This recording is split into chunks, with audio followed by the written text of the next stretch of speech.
not okay.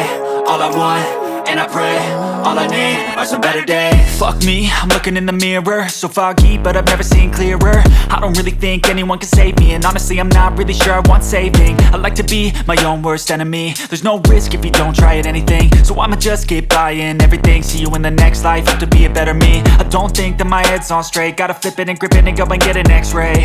What's wrong with me? I just feel weight pushing on my chest and it squeezes till I suffocate. Better change my mindset, meditate. It's pretty cool that I'm alive and have better days. I could walk, see, hear, I should celebrate. Think I could change my mind, maybe elevate.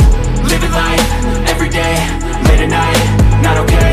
All I want, and I pray, all I need are some better days.